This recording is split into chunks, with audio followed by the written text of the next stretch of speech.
Plane crash ஆகிறதுக்கு முன்னாடி green light ஏன் எரிஞ்சுது, அதே மாதிரி RAT அப்படின்றது ஒன்று ஆக்டிவேட் ஆயிருக்கு. அப்படின்னா என்ன அப்படின்றத நம்ம இந்த வீடியோவில் நம்ம தெரிஞ்சுக்கலாம். இந்த ஆக்சிடென்ட் ரிலேட்டடாக ஒரு வீடியோ வந்து ரிசீவ் ஆயிருக்கு இன்வெஸ்டிகேஷன் பண்ணுறவங்கள்ட்ட.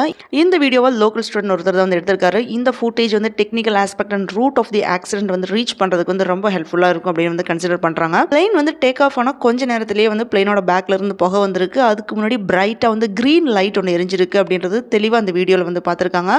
ஐ விட்னஸும் இருக்காங்க. அதே மாதிரி பிளேன்ல இருந்து எஸ்கேப் ஆன விஸ்வாசம் வந்து இருக்காரு. லவுட் எக்ஸ்ப்ளோஷனுக்கு அப்புறம் லைட் வந்து ஆஃப் ஆயிடுச்சு. ஸோ அதுக்கப்புறம் கேபின்ல வந்து கிரீன் லைட் ஆன் ஆயிடுச்சு அப்படின்னு வந்து சொல்லியிருக்காரு. ஃபியூ மினிட்ஸ்ல வந்து பைலட் வந்து மேடே அப்படின்னு வந்து கால் கொடுத்திருக்காரு. சீரியஸ் கிரைசிஸ்ல இதுதான் வந்து சிக்னல். அந்த லோக்கல் ஸ்டூடெண்ட் ஆரியன் எடுத்த வீடியோ பார்த்ததுக்கு அப்புறம் என்ன அசஸ் பண்ணியிருக்காங்கன்னா டபுள் இன்ஜின் ஃபெயிலியர் அப்படின்னு வந்து சொல்லியிருக்காங்க. அதே மாதிரி RAT ஆக்டிவேட் ஆயிருக்கு அப்படின்னு வந்து சொல்றாங்க. RATயோட எக்ஸ்பான்ஷன் என்னன்னு பார்த்தீங்கன்னா RAM ஏர் டர்பைன். எக்ஸ்பர்ட்ஸ் என்ன சொல்றாங்க பார்த்தீங்கன்னா கிரீன் லைட்டோட இண்டிகேஷனே வந்து RAT வந்து ஆக்டிவேட் ஆகிறது அப்படின்றது அர்த்தம். ஸோ சீரியஸாக வந்து எமர்ஜென்சி அப்போது ஆட்டோமேட்டிக்கலாக வந்து அது வெளியே வந்துடும்.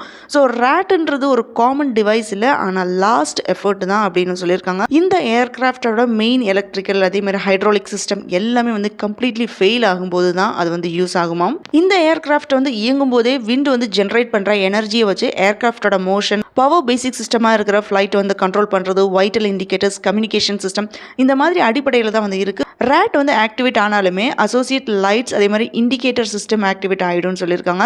இந்த சிச்சுவேஷனில் தான் பைலட்டுக்கு வந்து சென்ஸ் ஆஃப் சிவியாரிட்டி வந்து தெரிஞ்சிக்க முடியும். ஸோ ஆரியன் மொபைல் எடுத்த வீடியோவை பார்த்ததுக்கப்புறம் எப்படி சேம் டைமில் போத் த இன்ஜின்ஸ் வந்து ஃபெயில் ஆகிருக்குன்றது தான் பெரிய கொஸ்டினாகவே இருக்குது. பிளேன் வந்து டேக் ஆஃப் ஆகிறதுக்கு முன்னாடியே ரீஃபியூலிங் பண்ணுறதுக்கு 42 மினிட்ஸ் அன்யூஷுவல் வந்து டிலே ஆயிருக்கு. என்னதான் வந்து நிறைய டெக்னிக்கல் ஃபெயிலியர்ஸ் இருந்தாலுமே ரேட் வந்து ஆக்டிவேட் ஆயிருக்கு. ஸோ கிரீன் லைட் அப்பியரன்ஸ் எல்லாமே ஜஸ்ட் சிம்டம் மட்டும் இல்லை. இதெல்லாம் பார்க்கும்போது பிளேன் வந்து ரொம்ப கிரிட்டிக்கல் ஸ்டேட்டில் இருக்கும்ன்றதை வந்து நமக்கு வந்து கிளியர் கட்டாக வந்து காமிக்குதுன்னு தான் சொல்லணும். இந்த வீடியோ பார்த்தீங்கன்னா உங்களோட ஃபீட்பேக் வந்து கமெண்ட் பண்ணுங்க. இந்த வீடியோ பிடிச்சதுனா லைக் பண்ணுங்க, ஷேர் பண்ணுங்க, சப்ஸ்கிரைப் பண்ணுங்க. See you all in the next video.